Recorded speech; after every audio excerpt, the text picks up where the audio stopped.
All right then, let's discuss about how to use a PID controller in control systems or in power electronics or anywhere where you would like to have a closed loop control of a system. Um, so this is a model which I built on MATLAB for something called as a power factor correction in onboard charges of an electric vehicle.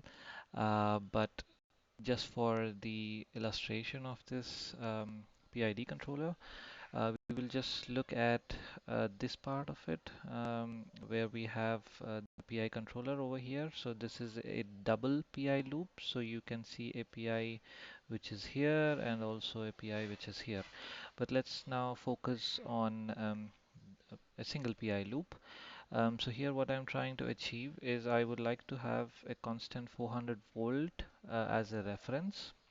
So I have a certain AC voltage and I have a certain rectified DC voltage, and I want to keep this DC voltage fixed at 400 volts. So I give a set point and I also give the real V out that I'm measuring. So that's the closed loop that I'm talking about. So what the PI controller does pretty much is it takes in the error which is coming from here. So if you see there is a plus and a minus, so it's a 400 minus V out, what that shall be the error, and it is going to look at the different proportional, integral, and derivative. So here I have not used derivative because typically derivative controllers will unsettle the system. So typically in a PID, unless you really need a very fast response, a PI loop is enough. So how a PI loop works. So just to look at the theory of it. Um, so what we said is, so we have, for example, a set point which is at 400 volts, right? So let's say this is my 400, and my system is trying to build up to this 400 volts, and then it is going to have a behavior like this, and it's going to settle something like this. So what I need to do, or what the PI loop um, does is basically, so for example, if I take one set point which is, let's say here, so the error is basically what I'm saying is 400 minus the actual V out. So that means this error will be now positive. So when this error is positive, so I would feed in to my PI loop, and what the PI loop um constitutes in terms of simple equations would be it will have Kp times this particular error plus Ki times integral of this error. So what we are trying to say here is there is a proportional constant given by Kp and there is an integral constant which is given by Ki. So what Kp does is the instantaneous error which you have here 400 minus V is multiplied by this constant. So if I have, let's say, 10 volts, so 10 multiplied by, for example, if I set my Kp as 5, then it will be the output will touch 50. Now the thing is, on what basis should I keep my KP? So if I really want to achieve a very quick result, so from here I would not like to take too long to reach this 400 volt. I want this to quickly reach 400 volts. So that means I'll be overcompensating it. So I will be giving a set point to the control system such that it wants to exceed 400. That's not the intention, but it quickly exceeds 400, and then the moment it sees there is a negative error, so the moment it reaches this point, which is my second point, so then the error will become again negative. So that means the higher the Kp that I have, the more oscillations I might tend to have, but it will lead to a quick um, achievement of the set point voltage. Now this is about Kp. So it is a straightforward thing, multiply the error, give it overcompensating reference, and that is all good. Now what does Ki do? So as we see that this is integrating the total error in a time period, let's say t minus to t plus, right? So based on the simulation time that we have, so it is always integrating what is the error which is there. So a simple example would be complete in this domain that you see, um, we always have a positive error. So that means this particular integral of the error will be very high in this particular zone of phase. Let's say we moved past the 400 and then we are in this mode.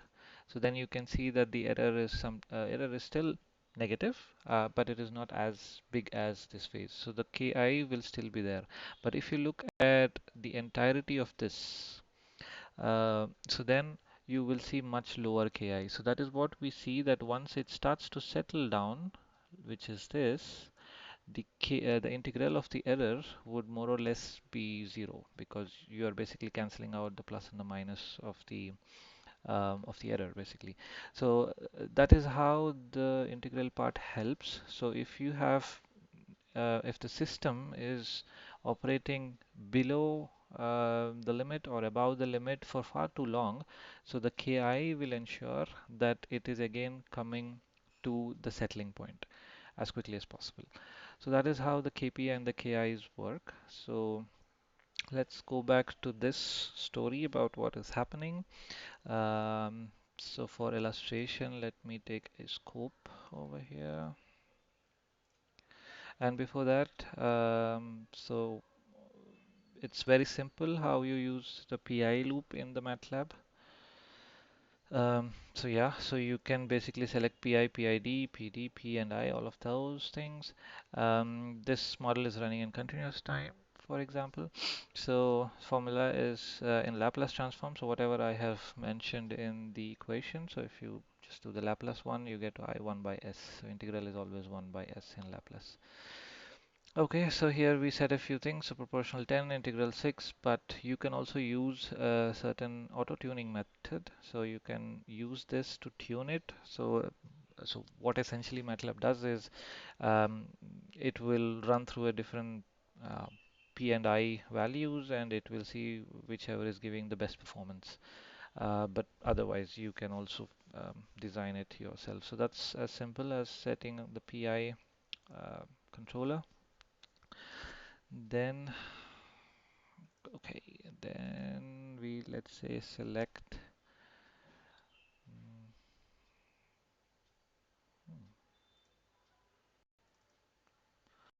all right, let me set at least 3 ports, and layout shall be, for example,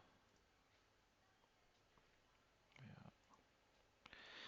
Okay, so what I'm going to now see is, first thing is my error, second thing is my PI output, third thing is my saturation. So why am I setting saturation? So it again depends upon how I want to use these inputs to control the rest of the control system. So here, if you see, I've put a lower limit 1, lower limit 0, and upper limit plus 1. So why am I doing that? It's because I have a second PI loop to which I am trying to feed in a certain value, and to which I am multiplying certain input side parameters. If you see, I am taking the absolute of the Vin, and I've done some calculations about how the inputs to the second PI loop should look like. So that is why I used saturation as 0 and 1 over here. But here what you see is very clear. I have a limit -1 and +1. So this -1 and +1 is going to directly feed my PWM system. So that means if I want to increase the voltage, I want to operate certain amount of switches, certain switches, and if I have -1, I will operate the other set of switches. So it is as simple as that. So I will not want to work with the PI values here specifically, because the PI values can range anywhere between, we have seen KP values. We have 50 coming as a KP value for an error of 10 volts, and the Ki could be something else. So we don't want to operate at -300 to +300 and have no idea about how to control the rest of the system. That's why the saturation works in that manner, that as long as the error is coming to be, or the K or the PI loop is telling me that your system should tend towards the positive compensation or the negative compensation, that is enough for me. So let's have a quick look.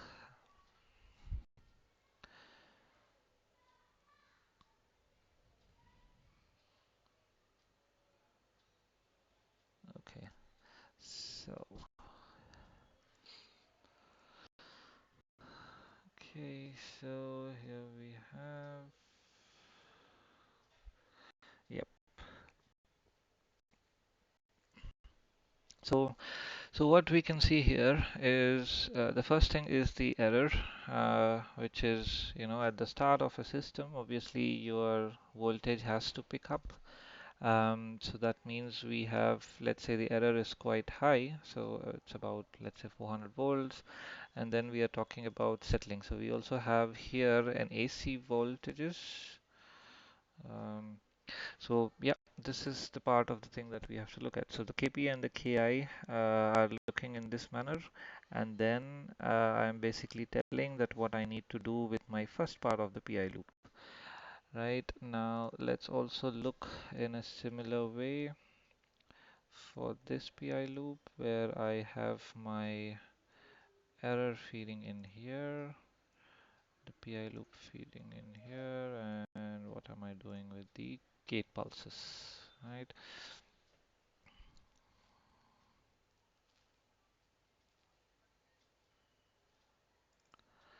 Okay,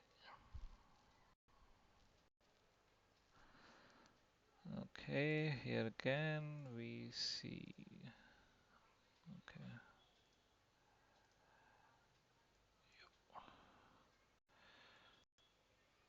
yep. All right, so here what we see is there is a certain error being fed into. So this is typically how I do the commutation of the MOSFETs to achieve the final DC voltage that I am wanting to. Yeah, so this is the direct error. This is my PI loop, and this is how finally I am switching my gate pulses. So that is how it works. So the fundamental is this, and you can pretty much implement this across any of the concepts that you have. So, yep, that's about it. Thank you.